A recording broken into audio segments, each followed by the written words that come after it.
Olá, aqui é Pedro Sete Câmara, retomando a série de vídeos sobre o Bruno Tolentino, ainda em comemoração do seu aniversário, que foi dia 12 de novembro, ou teria sido se ele não tivesse falecido, mas ele nasceu em 12 de novembro de 1940, com todos os planetas em Escorpião, um alinhamento extraordinário, se não 6 planetas, sei lá. Seguinte, eu não estou seguindo a ordem cronológica, eu vou dar um salto na ordem cronológica dos lançamentos dele para falar dos deuses de hoje. Isso aqui é marcador de página improvisado do poema que eu vou ler. E por que deuses de hoje? Eu falei no último vídeo do Le Vrai Levant e muitos poemas do Le Vrai Levant, como eu disse, reapareceram recaustados, às vezes nem tanto, aqui, não sei, uma coisa do lado, aqui nos deuses de hoje. Esse livro destoa bastante dos outros, como eu falei também, porque você vê que ele não nasce de um projeto claro. Ele é um livro, de certa maneira, histórico, uma coletânea de versos feitos em vários momentos, né? Versos feitos nos anos 60, alguma coisa retrabalhada nos anos 70, nos anos 80, nos anos 90, e que trazem, então, fazem com que esse livro seja o livro mais enraizado no momento. Se a Anulação parece tipicamente, vamos dizer, um livro dos anos 60, com esse livro aqui, com os deuses de hoje, você começa a sentir a passagem do tempo no Brasil. Não só porque ele fala abertamente da ditadura, como tem também uma questão biográfica. O livro começa com uma sequência de poemas em que o Bruno vai se despedindo de poetas, vai ao túmulo de fulano, ao túmulo de ciclano e tal, até sair do Brasil. Então ele começa a escrever poemas de navio, né? O pai dele trabalhava na frota oceânica, na marinha mercante, então ele vai de navio para a Europa, lá ele escreve Le Vrai Levant, escreve outros poemas, volta ao Brasil algumas vezes, volta de navio, aliás, também não simplesmente de avião, como a gente normalmente pensaria, né? E reúne tudo depois que ele volta, depois de lançar as obras de Catarina, ele lança Os Deuses de Hoje, que é essa coletânea sai pela editora Record. A questão do tempo aqui, que também me interessa particularmente, aqui tem alguns dos meus poemas favoritos do Bruno, é o seguinte: eu vou fazer uma espécie de parêntese para citar o René Girard, que é um teórico francês, as pessoas talvez o conheçam por causa da teoria mimética, da teoria do bode expiatório, mas no livro do René Girard, Mentira Romântica, Verdade Romanesca, ele fala de como o Proust chega a o que ele chama de uma emoção estética verdadeira. Essa emoção estética verdadeira, no livro do René Girard, vem quando você, de certa maneira, abandona o desejo. Parece paradoxal, mas quer dizer, o desejo leva você a vários enganos, né? Você quer aquilo, você quer aquela pessoa, você se embarca nos seus projetos, você fracassa, você talvez tenha sucesso, mas você faz um balanço, você olha para as coisas de maneira mais desapaixonada, elas voltam, né? Esse é o momento do Proust com a Madeleine, ele molha a Madeleine no chá e come a Madeleine e de repente vem uma memória involuntária. E essa, segundo René Girard, essa emoção trazida pela memória involuntária das coisas revistas sem a paixão que você sentia naquela época, isso é emoção estética genuína. E esse livro está cheio desses momentos, por isso que ele é, não sei se eu posso dizer que é o meu livro favorito do Bruno, mas esse livro tem muitos poemas, dos meus poemas favoritos dele. Eu vou ler aqui um poema que praticamente menciona isso. Na verdade, vou ler só uma parte. Tem um poema chamado Ruas, está aqui. É uma sequência de sonetos. São 5 sonetos, eu vou ler o 4 e o 5. E é muito evidente que isso foi escrito, o Bruno volta ao Brasil e está com a mente fora das coisas da Europa, do tráfico, do amor dele pelo Simon Pringle, por outras coisas que aconteciam lá. Enfim, a mente está fora daquilo, ele revê o Rio com um olhar que é velho, porque ele já conhece, mas também é novo, então ele começa a evocar as memórias da infância. Vou fazer duas observações também antes de ler.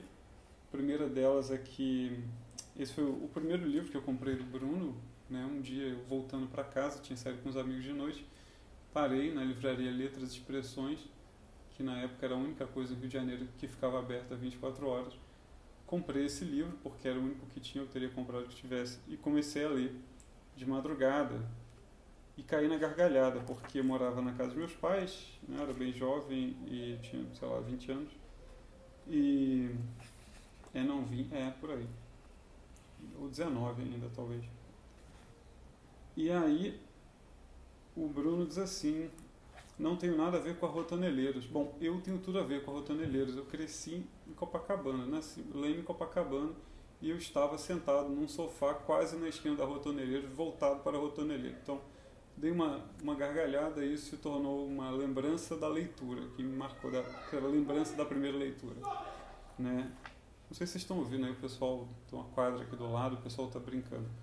Mas assim é a internet, reality show, vida real. Vamos lá. Outra coisa que eu quero citar é o seguinte: eu lembrei de um artigo do Wilson Martins, que era um crítico do Globo, um crítico de Curitiba. Ele tinha uma coluna no jornal o Globo no Rio, não sei se era publicado, eu acho que era publicado no Estadão, sei lá. Também. E ele escreveu sobre os deuses de hoje. Escreveu o seguinte trecho, que é uma pérola do estilo, que eu chamo de estilo alto brasileiro, que é a maneira de dar, cumprimentar, elogiar, sem parecer que está elogiando, né? Enfim, você nunca fica bem certo do que a pessoa está dizendo. Se você for para o estilo acadêmico, o estilo mais elevado brasileiro, é muito assim, isso é um mistério, deve haver algum estudo sociológico, sociologia linguística, esse é um campo que tem que ser inventado. Ou já deve existir, mas enfim. E olha, vejam só o que ele diz sobre o Bruno, sobre esse poema aqui. Ele cita aqui um trecho do Bruno que diz assim: quando Bandeira, Drummond, Cecília, Jorge Murilo e desde cedo jovem Cabral elevavam publicamente nossa lira a cimos que até então desconhecia. Quer dizer, ele cita um trecho do Bruno que diz que o Bandeira, Drummond, etc., Cecília Meirelles elevaram a poesia brasileira a uma altura que ela não tinha até então. E aí, logo em seguida, o Wilson Martins diz, para quem quiser ler esse artigo, até só procurar no Google versos anacrônicos de militância tardia. Você vai achar o primeiro resultado. Então, ele diz que a Bandeira, Drummond, ele cita o Bruno, dizendo que Bandeira, Drummond, etc., elevaram a poesia até um nível que ela não tinha. Depois ele diz, aí o Wilson Martins fala, depois deles, outros poetas a elevaram acima do nível em que a haviam deixado, sem excluir Bruno Tolentino. É preciso que se diga, ele só detonou o Bruno no artigo inteiro. Aí no final ele diz isso. Mesmo nos poemas políticos, que estão aqui, extemporâneos quanto sejam, porque foram publicados em 95, 9, 10 anos depois que a ditadura tinha acabado, mas principalmente na poesia lírica propriamente dita, como, para citar apenas esses, o que compõe a série de Ruas. Então, eu vou ler os dois poemas finais e quero chamar a atenção para quando ele fala no final do quarto poema, que é o primeiro que eu vou ler, quando ele diz assim: os instantes sem nome que eram meus. Por que sem nome? Porque você está tão pleno naquele instante que você não parou para dar um nome, mas ele ficou na sua memória. Os instantes sem nome que eram meus, revivificados pelo eco do que somos. Quer dizer, agora você está mais velho, o Bruno está com 50 anos, sei lá, que eu escrevi isso, 53, ou foi nos anos 80, ele tinha 40 e muitos, né? Então já sente um eco do que ele é quando criança, e diz que esses instantes passam e somem, como ângelos nos céus. Muito bonito. Esse é o momento proustiano, o momento de meditação do tempo, né? Então eu vou ler aqui o final, vocês vão ver que é muito diferente. Agora acabou aquele Bruno café com leite, que parece um poeta de talento, com futuro. Aqui é o cumprimento da promessa. E o bonito é isso, que não é o cumprimento que você esperava, mas é aquele que vem de fora, vem de você molhar a Madeleine e vem aquilo, né? Você não tem como produzir, fazer força para que o negócio aconteça. Né? Então vamos lá. Ruas, poemas 4 e 5. 4.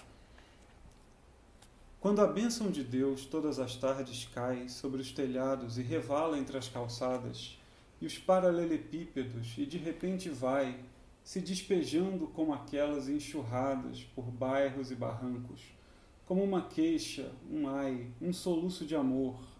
Ó ruas alagadas de eterno e de emoção, por entre aqueles nadas que eu amei e guardastes, a sombra de meu Pai comigo pela mão, como o beijo de Deus. Anda também por vossos longos abandonos, perfeitamente unida ao tempo como o sono aos sonhos. E os instantes sem nome que eram meus, revivificados pelo eco do que somos, passam e somem como ângelos nos céus. 5. Quando falo das ruas do Rio de Janeiro, penso na zona norte em que passei a infância. O resto não me importa.